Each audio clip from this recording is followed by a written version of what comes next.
La última parte que dice, y las puertas del Hades no prevalecerán contra ella. ¿Sí? En esta palabra que vamos a compartir hoy, ¿sí? Dios nos va a hablar sobre muchas enseñanzas y sobre el poder de Dios, ¿no? Porque dice, las puertas del Hades no prevalecerán contra la iglesia, ¿sí? Contra ella, porque fíjense que refiere que Pedro iba a ser la roca de la iglesia. Entonces dice, no prevalecerán contra ella, se refiere a la iglesia, ¿no? Entonces, esta palabra también tiene un contexto geográfico. Fíjense que él dice que estaba en la región de Cesarea en Filipo, ¿no? No lo dice por nada, sino que lo dice puntualmente el que escribió, porque sabía que era algo importante y porque tiene que ver lo que él está diciendo, ¿no? Mucho que ver, ¿sí? Cesarea de Filipo, ¿no? Es donde le preguntó a sus discípulos, ¿quién es el Hijo del Hombre? ¿Quién dice que soy yo? ¿No? Y él ahí empieza a dar una respuesta, ¿no? La gente dice que algunos son los profetas, algunos que eres Juan el Bautista, unos que eres Elías, dicen muchas cosas, ¿no? Pero le pregunta después, ¿quién dicen que soy yo ustedes? Y él le dice, el Hijo de Dios, viviente. Y le dice, bien Pedro, porque no te reveló ni carne, sino que Dios, el único que se lo pudo revelar, ¿no?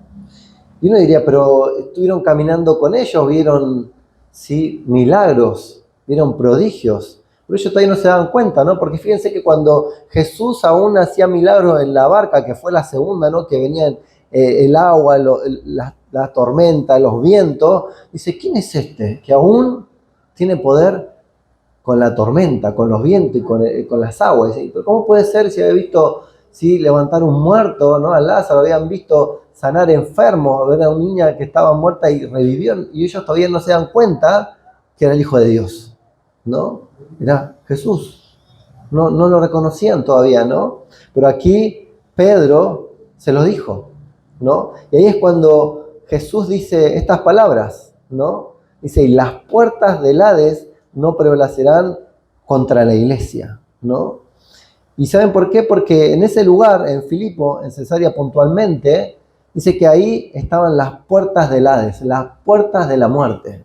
Que hoy en día, si ustedes lo googlean, en ese mismo lugar están las cuevas del Hades, le dicen, ¿no? Que son conocidas mitológicamente, o la gente lo dice de esa forma y todavía la identifican de esa forma.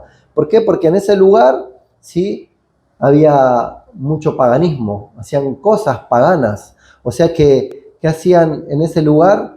Tiraban cabras, ¿sí? Para que el dios de ese lugar, que le decían el dios del pan, ¿no? Que era una mitad cabra y mitad ser humano, lo tome como ofrenda, ¿sí? Para que entren a la muerte. ¿Sí?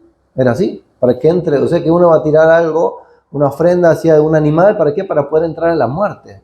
Uno no quiere morir, ¿no? No quiere vivir. Pero había gente que sí lo hacía. Y ese lugar era ese, como se lo llamaba, ¿no? En las puertas del Hades. Y en ese lugar fue que Jesús dijo estas palabras. Por eso es importante el lugar donde lo mencionó. ¿Por qué lo dijo? Porque había muchas prácticas paganas, hay muchas cosas que estaban ocultas. El lugar, esa cueva también se la conocía como de muerte porque era muy oscura y el agua que estaba en esa cueva era un agua muy profunda, ¿no? Que nadie podía llegar a tocar y hacer pie. Entonces, por eso lo dice Jesús a propósito en ese lugar. Dice, aún las puertas del Hades en ese lugar no van a dejar que la iglesia siga avanzando. O sea que no va a tener potestad contra la iglesia. La iglesia somos nosotros. La iglesia somos cada uno de los que estamos aquí, ¿no? Que estamos creyendo en Jesús como nuestro Salvador. Y que estamos para avanzar, no para detenernos. Dios nos hizo para avanzar. Los pies caminan hacia adelante, ¿no? Algunos caminan para atrás, pero seguramente se van a tropezar, se van a caer. Nuestra mirada y todo nuestro cuerpo está hecho para tomar, para poder mirar hacia adelante, siempre para avanzar, ¿no? Pero en ese lugar era un lugar de oscuridad, un lugar de muerte, un lugar de retroceso, un lugar donde no había vida, ¿no? Entonces por eso Jesús dice eso, ni siquiera las puertas del Hades podrá detener a la iglesia, no va a prevalecer contra la iglesia, contra los hijos de Dios. Amén. Entonces tenemos que eso entenderlo, ¿no? Porque Dios también nos dice, ¿no? Que nosotros vamos a venir a la iglesia, nosotros estamos con Dios, y uno dice, bueno, pero ahora todo me va a ir mejor, todo va a ser color de rosa. No. Jesús dijo, en el mundo tendrás aflicción, o sea que vas a tener problemas, no es que te lo van a sacar. Va a haber oposición, pero prometió Él que nosotros vamos a tener la victoria sobre el enemigo. Porque la palabra dice que vamos a ser más que victoriosos. Amén. Entonces lo tenemos que creer y lo tenemos que saber. Tenemos que reconocer que la iglesia no fue llamada para esconderse ni para retroceder, sino para avanzar, para seguir adelante. En Efesios 6:16, ¿sí? Lo dice, ¿sí? Efesios 6:16 dice, sobre todo, tomad el escudo de la fe con que podáis apagar todos los dardos del fuego del maligno. O sea que nosotros tenemos que resistir, ¿sí?, a los dardos, nosotros tenemos que resistir a los ataques, a las luchas, ¿sí? Y las puertas del Hades no nos van a detener, no va a detenernos, ¿no? Y uno tiene que saber que las puertas, ¿no?, son para poder obstruir o detener algo, ¿sí? Pero nosotros tenemos la llave de Dios para poder avanzar. Eso me hizo acordar cuando dice que José, ¿no?, que vivía en la casa, ¿sí?, de un hacendado, ¿no?, que la mujer quiso hacerle algo y él salió corriendo, pero dice que estaba cerrada todas las puertas y dice que las puertas se fueron abriendo. Dice, pero ¿cómo se abrieron? Dios las abrió. Dios no te va a dejar así que el enemigo tenga potestad sobre tu vida. Él te va a abrir puertas donde a veces están cerradas. Y dice, pero ¿cómo puede ser? Porque Dios lo hace. Dios ve. Dios es compasivo con nosotros. Entonces vamos a ver algunas verdades espirituales, ¿no?, que tenemos que comprender sobre esta palabra. Lo primero es que las puertas de los Hades son defensivas, no son ofensivas. No vienen a atacarte. No pueden hacerte algo, ¿no? Están ahí y quieren impedirte, ¿sí? Fíjense que dice en Lucas 11:20, Lucas 11:20,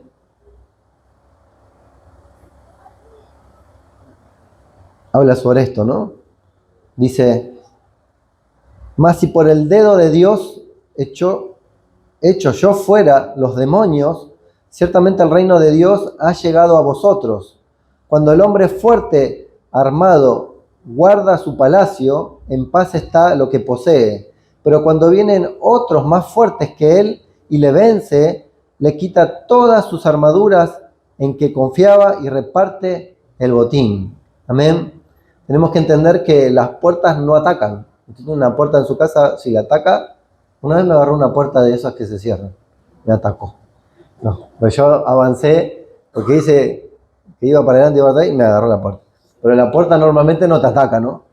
Es una puerta que está ahí y uno tiene que abrirla y sigue. O sea que están para la ofensiva, ¿no? Para la defensiva, ¿no? Entonces sabemos que el infierno no avanza. La iglesia sí avanza, ¿sí? Nosotros sí avanzamos. Somos llamados a avanzar.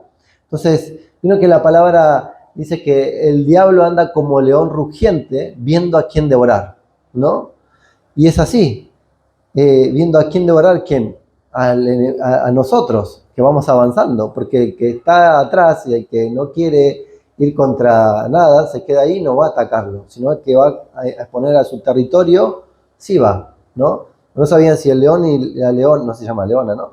Son distintas. La que caza la leona y el león es como que cuida el lugar y cuida el territorio. ¿Vieron que el león ruge?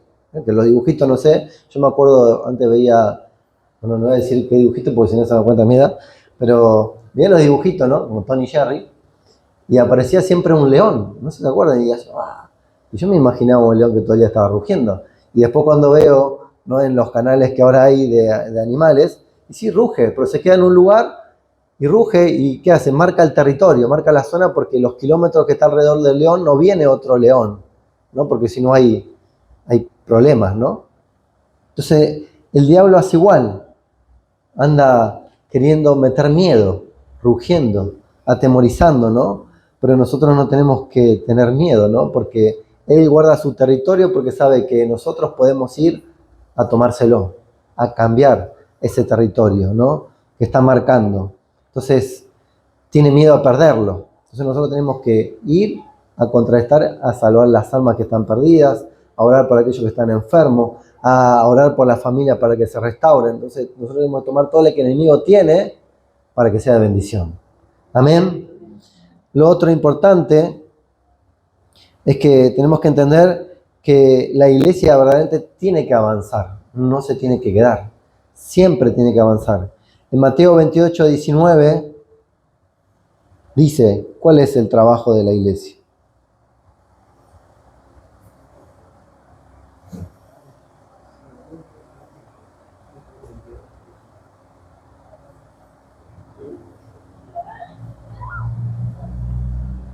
Mateo 28, 19 dice, por tanto, id y haced discípulos a todas las naciones, bautizándolos en el nombre del Padre, del Hijo y del Espíritu Santo, enseñándoles que guarden todas las cosas que os he mandado, y aquí yo estoy con vosotros todos los días hasta el fin del mundo. Amén. Dice, está algunos días, no, está todos los días con nosotros, no algunos días. Hoy me levanté mal, no quiero saber nada. No, Dios igual va a estar con vos, aunque vos no quieras estar.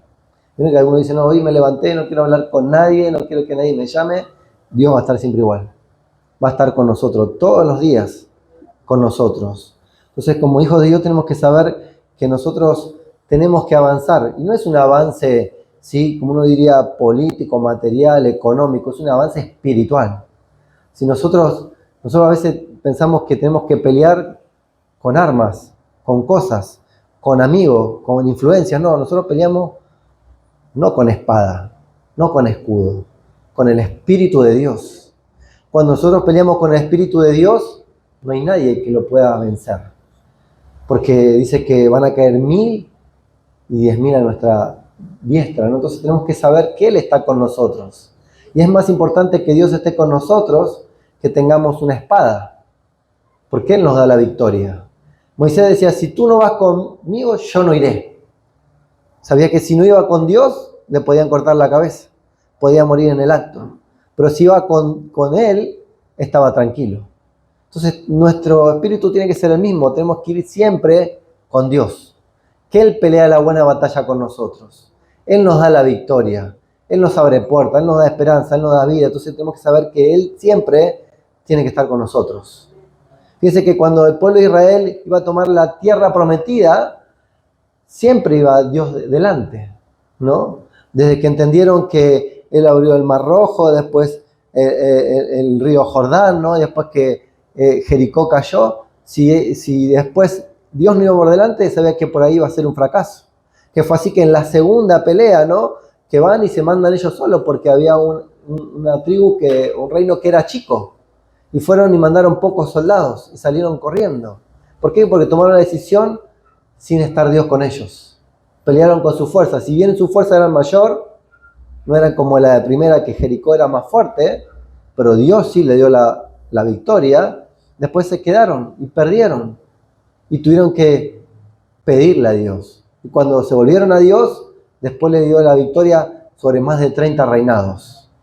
¿Por qué? Porque si Dios está con nosotros, somos más que vencedores. Amén. Entonces lo tenemos que entender, que Dios es nuestro Redentor, Dios es el que transforma, Dios es el que da la victoria, no somos nosotros, no son nuestras fuerzas, es Dios. Dice, no, pero yo tengo conocimiento, yo sé cómo se hace esto. Yo he visto mucha gente que la tenía muy, muy clara y que las cosas le salieron mal. Entonces yo prefiero que Dios esté en el asunto, que si yo me equivoco, Dios lo va a reparar, Dios lo va a restaurar, Dios lo va a transformar, Dios va a abrir un nuevo camino. Porque yo soy un ser humano y me equivoco. Pero Dios, Él sabe todos los pasos. Él sabe por dónde tenemos que ir.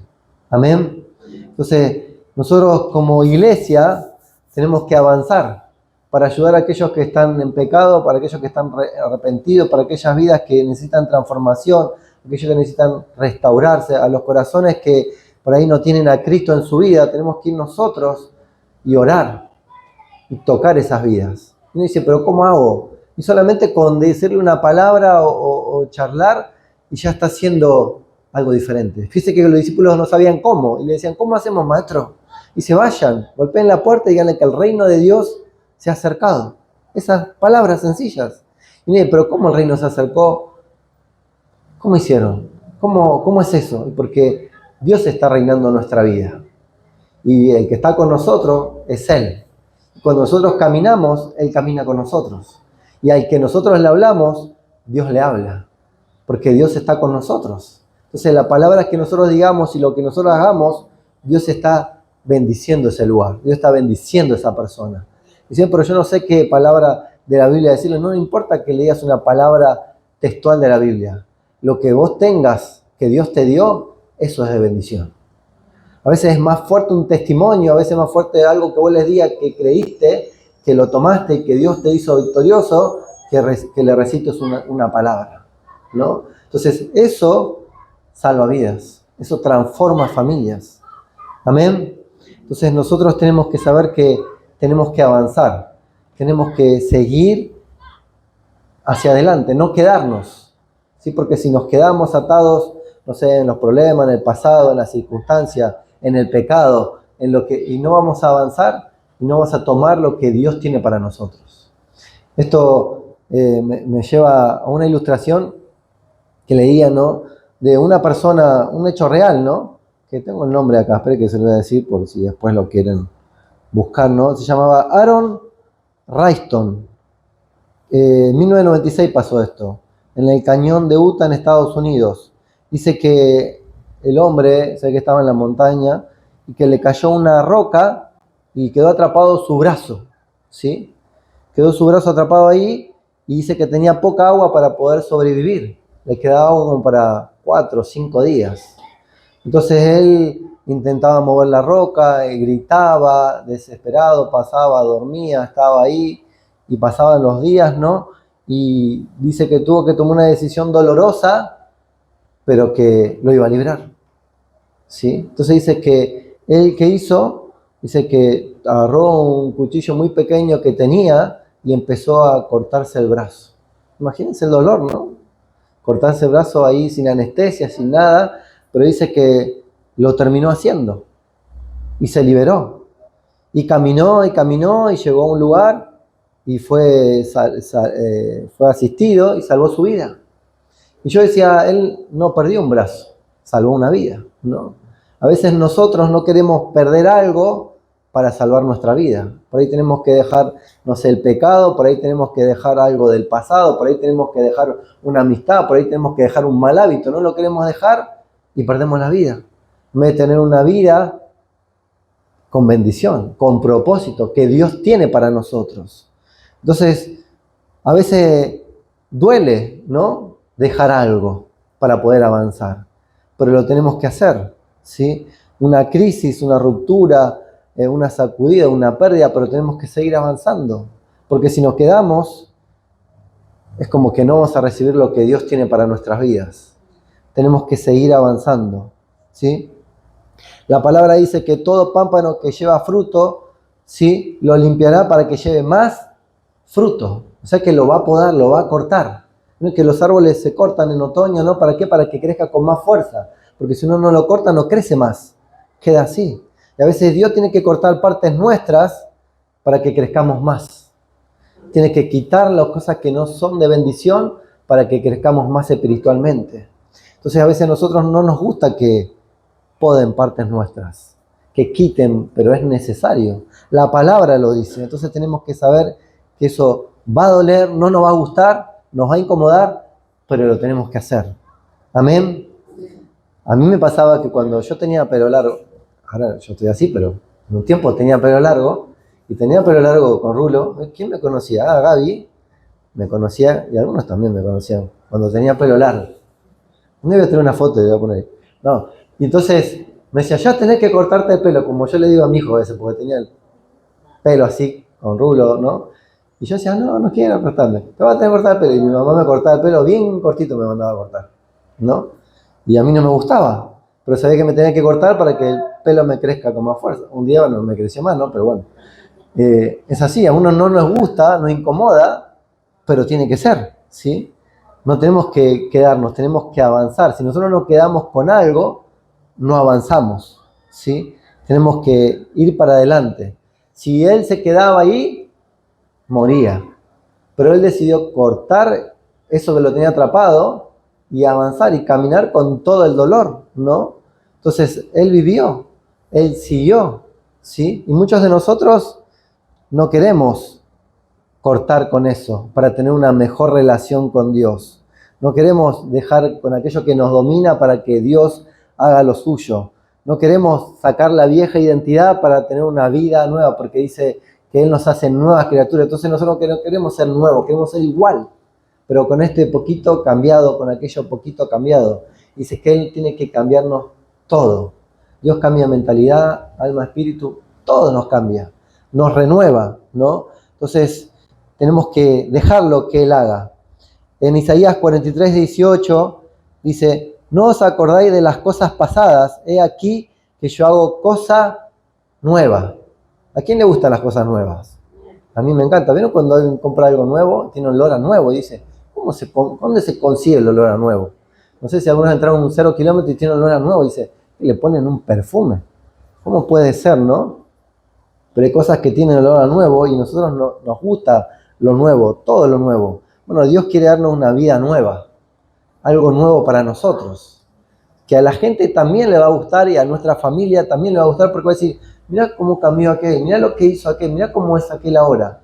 Es una nueva persona, no sé si lo habrán escuchado, porque Dios los hace nuevos, Dios nos renueva. Amén. Y el milagro siempre está después de una decisión difícil, como él, ¿no? Que tuvo que cortarse el brazo y después vino el milagro. Se salvó su vida, pudo estar de vuelta con sus seres amados, salió del cañón, caminó, tuvo que enfrentar dificultades, seguramente le dolió, pero salvó su vida. Entonces el milagro casi siempre queda en una decisión difícil, ¿no? Que uno siempre dice: estoy orando por esto, estoy orando por ello, pero parece que no llega nunca. Y cuando abandona, por ahí estaba a un paso, a un minuto después, no recibió ese milagro. ¿Por qué? Porque no quiso avanzar, porque no quiso tomar la decisión, porque no quiso esforzarse, ¿no? Entonces, en Josué 3:13 dice, muy rápido, ¿no? Cuando los sacerdotes pusieron sus pies en el Jordán, las aguas se detuvieron. Es como le hablaba hoy, ¿no? El agua venía, ¿sí? Y decían: ¿cómo vamos a cruzar? Y Dios le dijo: cuando pongan la planta de sus pies, los sacerdotes, los que llevaban el arca del pacto, las aguas se van a abrir, se va a detener, la que venía de arriba se va a detener y van a pasar por lo seco. Mira, imposible. Para eso, Dios nos llama a que nosotros demos el paso de fe, que creamos que Dios lo va a hacer.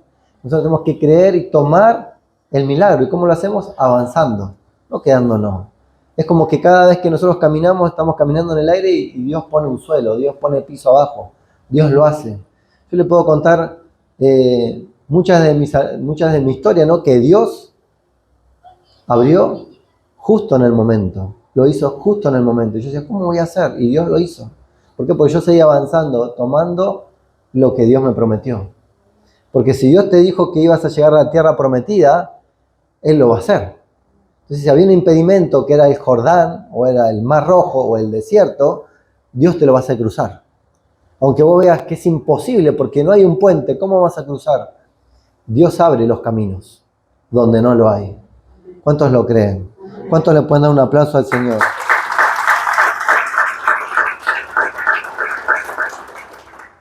Entonces nosotros tenemos que saber que a veces es preferible cortar con aquello que nos ata para tomar lo que Dios tiene prometido para nuestras vidas. Amén. Entonces, eso es lo que Dios quiere para nosotros. Lo tercero y lo más importante que tenemos que entender es que la iglesia tiene que avanzar, ¿no? Como decíamos hoy, que no tiene que quedarse, tiene que ir para que lo que Dios tiene para nosotros lo tomemos. Dios siempre va a estar, no con nosotros, pero lo que nosotros tenemos que saber es que Él está con nosotros, porque nosotros nos olvidamos. Esto me hizo acordar, dice que Israel, cuando iba a tomar la tierra prometida, mandó 12 espías, ¿sí?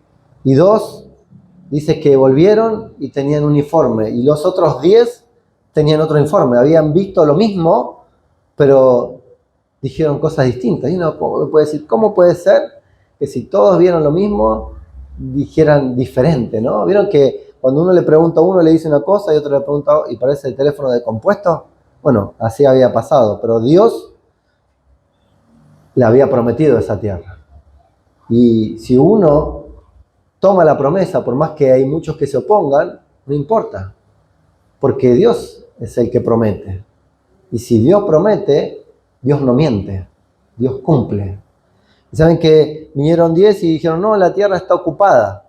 La tierra es una tierra de gigantes, de gente de pelea, gente armada, gente que eran como langostas, eran muchísimos, dice. Y los otros dijeron, sí, está. Pero fíjense que lo que ustedes dijeron que hagamos, de traer, si había todo eso que Dios decía, las frutas, ¿no? Y todas esas cosas, estaban. Lo que Dios dijo, estaba. Lo que Dios dijo que va a hacer, lo va a hacer. Así que si nosotros vamos contra ellos, dice, lo vamos a comer como pan, ¿no? Y uno diría, pero eran muchos. Ella era un pueblo que no era un pueblo de pelea, y los otros sí. Pero si uno confía en Dios, va a tener la victoria. ¿Y saben que ellos 2, sí, creyeron? Dijeron, sí, vamos a tomar la victoria. Y muchos no, pero ¿qué pasó? Tuvieron que volver porque todo el pueblo le creyó a los 10 y no a los 2, y tuvieron 40 años en el desierto, y ellos también tuvieron que estar esos 40 años en el desierto, por más que sabían que podían haber tomado la tierra prometida en ese momento, y se quedaron en el desierto. Dice que toda esa generación murió, pereció, y la generación nueva fue la que entró, más estos 2, ¿no? Y ellos tomaron la tierra prometida, pero 40 años retrasaron la bendición. Entonces, ¿qué quiere decir esto? Que nosotros no tenemos que escuchar lo que la mayoría dice, sino lo que Dios dice. Si Dios te dice que vas a tener una vida nueva, que Dios va a abrir puertas donde no la hay, que Dios te va a bendecir, y lo tenemos que creer. Aunque la gente diga, no, vienen tiempos difíciles, tiempos donde no se va a poder comprar nada, donde no importa, porque nosotros no le creemos a las personas, le creemos a Dios. Y Dios es el que provee, Dios es el que abre las puertas, Dios es el que abre el Jordán, Dios es el que abre el río, Dios es el que lo hace. Entonces nosotros le tenemos que creer a Él, ¿sí? No tenemos que creerle a las personas, porque todos se equivocan, todos mienten, ¿no? Pero Dios no, ¿sí? Entonces tenemos que creerle a Dios. Y cuando hay oposición, ya digo, cuando hay dificultad, es cuando más tenemos que avanzar. A veces me acuerdo, hace un tiempo había gente, ¿no?, que hablaba y decía esto de mí, y yo digo, está bien entonces, porque quiere decir que voy en el camino correcto. Porque si yo estoy haciendo como siempre y a nadie le afecta, quiere decir que al enemigo no le molesta. Pero si hay oposición es porque el enemigo sabe de que voy en la dirección y el propósito de Dios. Entonces ahí es cuando Dios te confirma que estás haciendo bien. Cuando hay oposición, cuando alguien te quiere cerrar la puerta, cuando alguien te quiere poner una piedra, cuando te quiere decir cualquier cosa, no importa. Además te lo puede llegar a decir un familiar, te lo puede decir alguien muy amigo, aún alguien de la iglesia, y uno dice, pero ¿por qué? Entonces, ¿qué no es de Dios? No, si Dios te lo dijo, Dios lo va a hacer. Lo tengo que creer, ¿no? Aunque no haya no sé, una claridad en lo que, o una lógica, ¿no?, que vaya a suceder. Yo le tengo que creer a Dios. Y si le creo, eso va a pasar. Amén. Entonces, yo me acuerdo cuando le había dicho a un amigo, ¿no?, de que iba a tener un hijo y no pasó. Perdió el hijo. Y me llamó, porque yo había tenido una visión. Una vez le conté el testimonio ese, ¿no? No sé por qué me acuerdo de eso, pero me dijo, al final Dios te mintió. Dije, no, Dios no me mintió. Así le dije, ¿eh? Imagínense, él me llamaba enojado, llorando, ¿no? Porque yo le había dicho que Dios le dijo que iba a tener un hijo varón. Y Dios me lo había mostrado y me mostró cómo iba a ser y todo. Entonces, lo perdió, ¿no? La señora, perdió el embarazo. Y yo le dije, no sé cómo va a ser, pero si Dios lo prometió, lo va a hacer. Me llamó al mes y medio de que la mujer estaba embarazada en forma natural, era estéril la mujer. Al principio había hecho artificial, quedó embarazada, lo perdió, y después fue normal, natural, ¿no? Y no lo podía creer, todos decían que era un milagro, y fue un milagro de Dios. Y nació ese bebé, y hoy tiene ya 11 años, ¿no? Entonces, si nosotros le creemos a Dios, Dios cumple. Y aunque nos digan que no, Dios lo va a hacer. En su tiempo, Dios lo hace. ¿Cuántos le creen?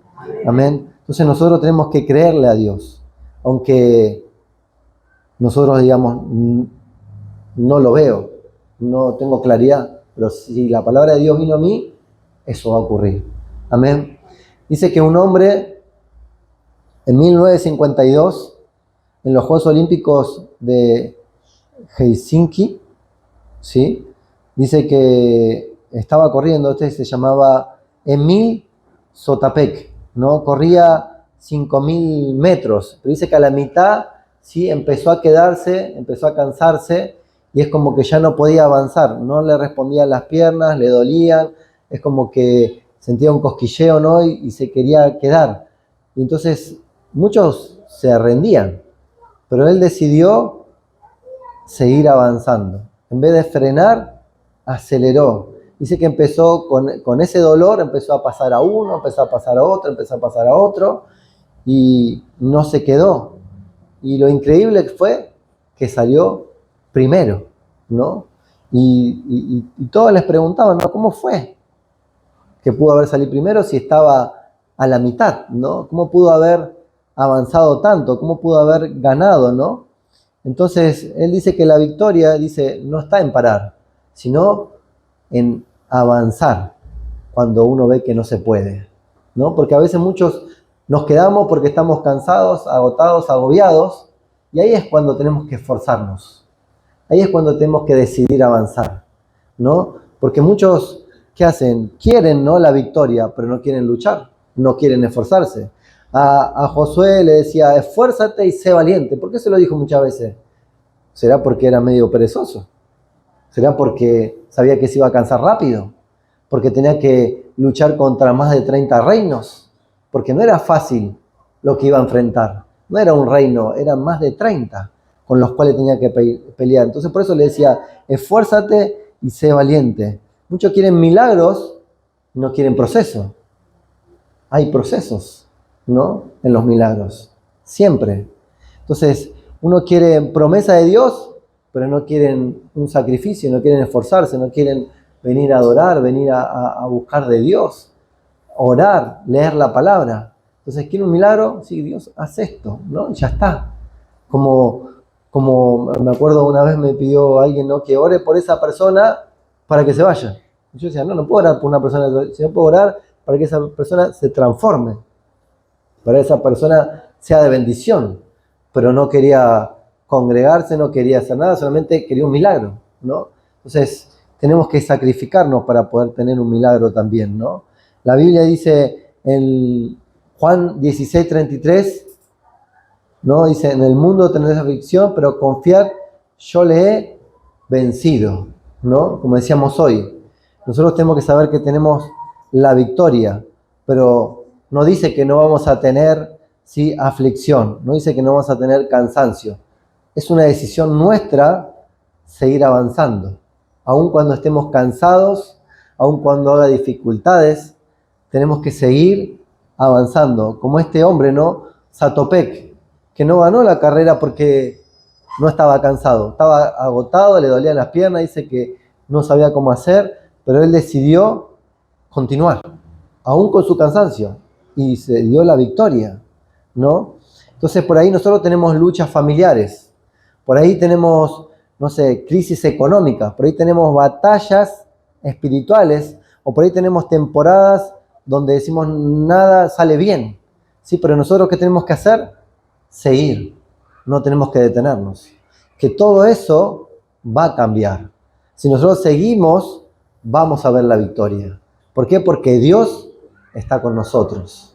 Si nosotros continuamos, vamos a ver la victoria. Si el pueblo de Dios hubiera quedado en el desierto esos 40 años más, no hubiera avanzado, no hubiera tomado la tierra prometida. Esa tierra donde fluía leche y miel. O sea, quiere decir que todo lo que ellos iban a hacer era solamente recoger la bendición, recibir la bendición. ¿Pero por qué? Tenían que seguir avanzando, no se tenían que quedar. Entonces nosotros por ahí estamos hace muchos años esforzándonos, haciendo y no vemos la victoria. Tenemos que continuar. Cuando menos lo esperemos, Dios nos va a bendecir. Dios va a abrir las puertas, ¿sí? Y nos va a dar aún más de lo que esperamos. Pero tenemos que seguir, tenemos que continuar con Dios. Amén. En Gálatas 6:9, ya vamos terminando, ¿no? Dice Gálatas 6:9, dice, no nos cansemos de hacer el bien, porque a su tiempo segaremos si no desmayamos, ¿sí? Uno si cosecha pera es porque sembró peras. Si siembra manzanas no va a recibir peras. Entonces lo que dice la palabra es que si nosotros no nos cansamos de hacer el bien, en un momento vamos a recibir todo lo que hicimos. Y uno dice, pero si yo le hago el bien a aquel, ¿no debería recibirlo de aquel? No, porque Dios ve tu fidelidad. Dios ve lo que haces. El que abre las puertas es Dios. El que derrama de bendición es Dios. Y a veces la recibimos de aquel que por ahí menos lo esperamos. Pero porque Dios tiene todo bajo su control. Amén. Yo recibí bendiciones de personas que ni me imaginaría que me iba a dar una bendición, ¿no?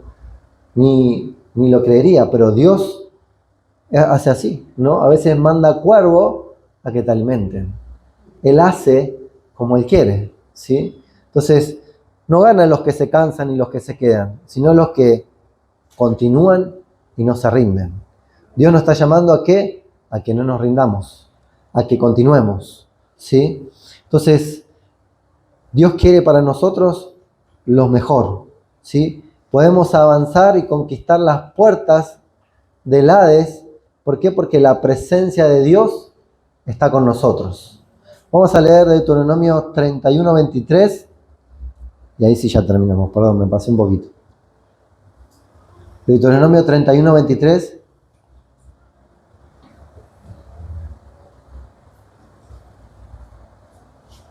Dice, y dio orden a Josué, hijo de Nun, y dijo, esfuérzate y anímate, pues tú introducirás a los hijos de Israel a la tierra que les juré, y yo estaré contigo. Amén. O sea que nosotros no vamos a avanzar solos, Dios va a avanzar con nosotros. Dios tiene una promesa con nosotros, y Él no dice, no, andá y toma la promesa, no. Yo voy a ir con vos a tomar la promesa. Yo te voy a acompañar, porque sabes que va a haber dificultades a veces en el camino, como con Josué, ¿no? Entonces él no avanzó solo, él avanzó siempre con Dios, porque Dios quiere que el propósito de nuestra vida se cumpla. Y todos los propósitos que Dios tiene para nuestra vida son siempre de sí y amén, de bendición. Amén. Dios tiene siempre lo mejor para nosotros. Entonces, para que nosotros tengamos la victoria, sabemos que Dios está con nosotros, pero Dios dice, no son tus capacidades, sino tenés que esforzarte y animarte. Yo te doy la capacidad, yo te doy el talento, yo te abro los caminos, pero nosotros tenemos que esforzarnos en la presencia de Dios. O sea que no nos tenemos que cansar, sino seguir esforzándonos. Amén. Entonces, las palabras estas de Jesús, ¿no? Dice que el Hades no prevalecerá contra la iglesia, es porque es así, no va a tener potestad contra la iglesia, no va a poder detener a la iglesia, no va a poder frenarnos, no va a hacer una oposición espiritual contra nosotros. El enemigo por ahí puede tirar muchos dardos, puede rugir, puede querer hacernos temer, pero nosotros tenemos que saber que Él está con nosotros. Y si Él está con nosotros, ¿quién contra nosotros? Entonces nosotros tenemos que orar por nuestras familias, por nuestros trabajos, por todo lo que Dios nos dio, que el enemigo quiere arrebatarnos. Y no va a tener ni arte ni parte, porque Él nos cuida, porque Él nos guarda, porque Él no va a hacer perdedores, sino que victoriosos. Amén. ¿Cuántos le pueden dar un aplauso al Señor? Nos ponemos de pie, vamos.